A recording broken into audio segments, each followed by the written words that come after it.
estamos con Mireya García, vicepresidenta de la agrupación de familiares de detenidos desaparecidos, para conversar respecto a esta información que justamente revisábamos en este informe. Hubo efectivamente, Mireya, incompatibilidad, miradas distintas, o de frentón tú crees que aquí hubo presiones? A ver, la explicación que da el ministro Muñoz es que se malentendió lo que él señaló a un periódico nacional, en el sentido de que hay ministros que habrían sentido que iban a ser evaluados y como ellos están por sobre todo, por sobre la ley, por sobre Dios, por sobre la administración pública, por sobre las autoridades, entonces me imagino que se deben haber sentido muy tocados por la posibilidad de una evaluación. O sea, me parece vergonzoso que ese sea un argumento que se entrega para cuestionar la futura labor del presidente de la Corte Suprema como coordinador. O sea, todos los funcionarios públicos en este país, independientemente del lugar donde estén desempeñando su labor, están sujetos a evaluación. Por lo tanto, si fue esa la razón, cosa que yo no creo, pero también puede ser un elemento más. Lo que yo creo es que aquí lo que hubo son miradas diametralmente opuestas en relación a los tiempos, a la eficacia, a la eficiencia y a los resultados de las investigaciones de procesos por violación a los derechos humanos. Han pasado 40 años y los jueces a estas alturas no solamente deben haber sido evaluados, deben haber sido cuestionados, porque este país ha esperado 40 años una respuesta de la justicia que ha llegado muy parcialmente y muy tibiamente. Por lo tanto, lo que correspondía en este momento en que todos sabemos que los tiempos se van acortando para que efectivamente se pueda llegar a la verdad y efectivamente se pueda llegar a la sanción a los responsables. Entonces lo que había que hacer era ponerle más voluntad, más profesionalismo, más recursos, más apoyo y iniciar una nueva etapa donde de verdad, sin tiempos predefinidos, se pudiera avanzar significativamente en los resultados que este país ha esperado por 40 años. Mireya, ¿a qué crees tú que obedecen estas presiones a las cuales tú argumentas que podría haber recibido Sergio Muñoz, presidente de la Corte Suprema? Yo creo que el ministro Muñoz le iba a poner una impronta distinta a lo que ha sido el trabajo de los jueces en términos de lo que te señalaba antes. Yo creo que él iba a ponerle un ritmo a las investigaciones, un profesionalismo y todos los recursos y apoyos necesarios para que efectivamente se avanzara significativamente en la búsqueda de la verdad y la justicia. Y hay jueces que han estado durante muchos años con causa, que han avanzado prácticamente nada y que se han acostumbrado a un ritmo donde en definitiva finalmente a lo que estamos llegando, y es ahí donde los jueces están absolutamente expuestos a ser evaluados, estamos llegando a un estado de impunidad porque el violador de derechos humanos o ya no está, o tiene problemas graves de salud mental, o cualquier situación que finalmente con el paso de los años va a ir siendo cada vez más crítica. Lo que buscaba justamente esta entidad coordinadora era darle una mayor agilidad, que no se toparan las causas, que se avanzara. Estuvo en funcionamiento durante 2 años, Hugo Dolmetsch estuvo a cargo. ¿Cuál es la evaluación que haces tú respecto al funcionamiento durante estos últimos 2 años? Yo creo que los funcionamientos han sido, a ver, no es que no haya habido, si el Poder Judicial tiene que funcionar, lo que pasa es que no siempre funciona bien, funciona con tiempos que no se corresponden a las urgencias, funciona con criterios que no sirven para investigaciones que se iniciaron hace 40 años atrás, y funciona también, diría yo, en una buena parte. No puedo hablar por todos los jueces, ni por todos los ministros, pero creo que de alguna manera también funciona con complicidades ideológicas que todavía no se han desprendido absolutamente de la forma y la mentalidad con que se enfrentan los juicios por violación a los derechos humanos. Y en eso, ¿para ti es eso lo que está detrás de acciones como la que vimos en el día de hoy, o por lo menos de los argumentos que entrega el presidente de la Corte Suprema para dejar un poco su cargo a disposición en este tema? Mire, yo creo que la Corte Suprema, así como nunca, ha tenido la decisión, o nunca ha tomado la decisión de sentarse frente a una cámara y hablarle al país y señalarle cuál fue su rol en dictadura y cuál es el que debe ser en democracia, ha quedado siempre expuesta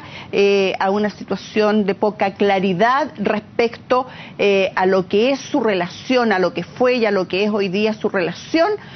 con las violaciones a los derechos humanos, donde el Poder Judicial, uno de los poderes que persistió y subsistió con algún grado de independencia, fue absolutamente ajeno a los requerimientos de los familiares en términos de salvar vidas y de iniciar procesos judiciales que llevaran a la sanción a los responsables. Entonces, si no fueron capaces en 40 años de hacer algo que realmente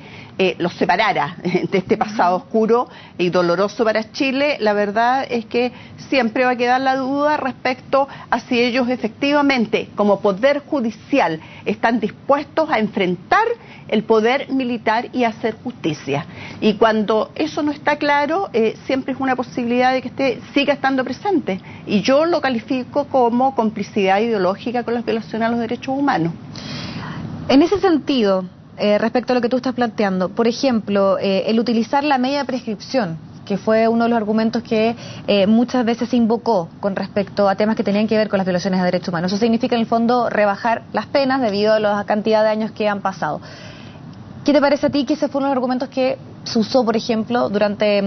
estos últimos 2 años donde estuvo Hugo Dolmetsch encabezando esta institución? Bueno, ese es un ejemplo claro de cómo la justicia se ha ido adecuando a los beneficios para los violadores de derechos humanos, en vez de que sea exactamente lo contrario. Los violadores de derechos humanos que cometieron los delitos más graves en contra de la humanidad se supone que no pueden tener beneficios y que tienen y donde las penas y el cumplimiento de las penas tienen que ser de una rigidez que signifique un ejemplo para el futuro de las sociedades. Sin embargo, lo que hemos tenido han sido una serie de beneficios como la prescripción, como la media prescripción, como la salida a través de sistemas administrativos, etcétera. Y finalmente significan una suerte de impunidad legal que empieza a ser como normal, ¿no? Como es parte de la dinámica judicial. Pero la verdad es que no es normal, pues no es normal que los violadores de derechos humanos tengan derecho a acceder a beneficios a los cuales la población penal común y corriente de este país tiene muchas dificultades para acceder. Ahora, aquí hay otro tipo de problema. Y este tiene que ver con que estas leyes en realidad tienen que ser modificadas por el Parlamento. Y siempre el Poder Judicial se ha excusado en que ellos aplican la ley, no son los que hacen la ley. No tienen mayores herramientas. Y por lo tanto, creo que hoy día queda más claro que nunca que la petición que le hemos hecho a los ministros con los que hemos hablado y a la señora Presidenta de la República tiene más validez que nunca. Hay que modificar el artículo 93 y 103 del Código de Procedimiento Penal para que, por ejemplo, ni la prescripción ni la media prescripción puedan seguir siendo utilizadas como medio de media impunidad para los violadores de derechos humanos. ¿Cómo fue recibido esa petición? ¿Hay ciertos plazos con los cuales se le respondió, por ejemplo, la posibilidad de avanzar, no sé, compromisos que tienen que ver con esta administración, de que eso se va a dejar zanjado durante estos 4 años del gobierno de Michelle Bachelet? Mire, el compromiso es que se va a trabajar y se va a trabajar rápidamente con los ministros encargados de cada una de las materias, en el caso de las materias legislativas con la ministra Rincón y con el ministro de Justicia, y se va a entregar rápidamente también una respuesta a la agenda larga y a la agenda corta que nosotros le entregamos a la Presidenta de la República, teniendo todos claro de que este es un momento crucial, que lo que se haga hoy día es lo que es necesario hacer para que el futuro no sea finalmente un futuro donde fueron condenados las cúpulas de la DINA y de la CNI y no los cientos de violadores de derechos humanos que son responsables de las miles de violaciones a los derechos humanos cometidas en nuestro país. Y por lo tanto nosotros tenemos y nos quedamos con la plena confianza de que efectivamente el gobierno sí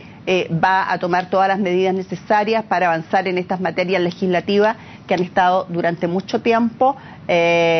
puestas como temas importantes en el Parlamento, pero sobre las cuales no ha habido resolución.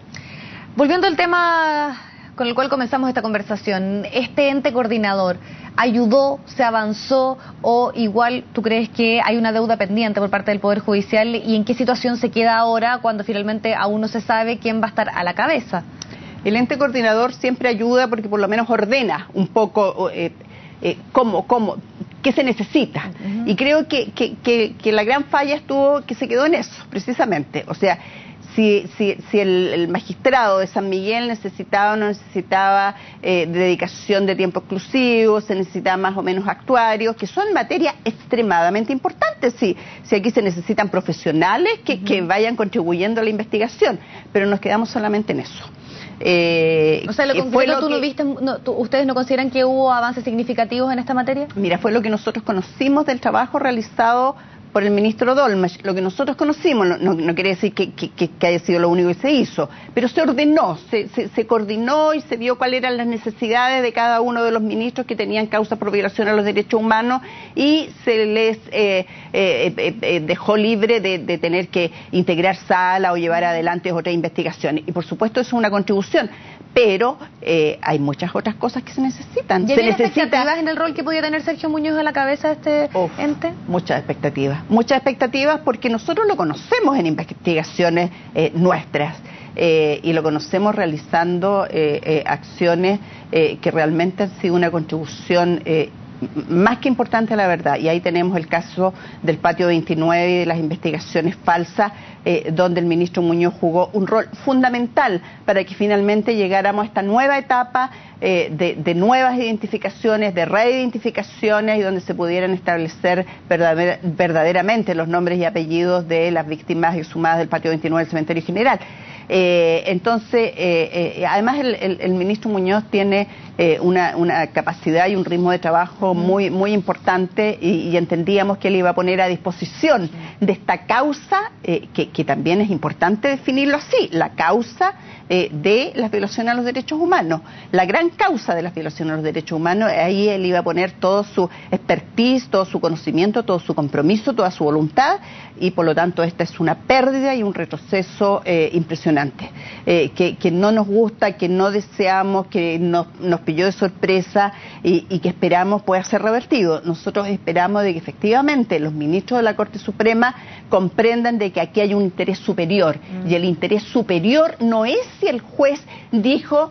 si van a ser evaluados o no, que insisto, pueden ser evaluados en cualquier momento como funcionarios públicos, pero el interés superior es que las causas por violación a los derechos humanos llevan 40 años en los tribunales, y que todos, familiares y violadores de derechos humanos, va pasando el tiempo por nosotros, y necesitamos avanzar lo más pronto posible, pero con resultados, no hacer las cosas rápidamente para que finalmente terminemos en nada. Mireya García, vicepresidenta de la Agrupación de Familiares de Detenidos Desaparecidos, le agradecemos muchísimo haber estado junto a nosotros. Muchas gracias a ustedes. Nos vamos a la pausa y ya volvemos.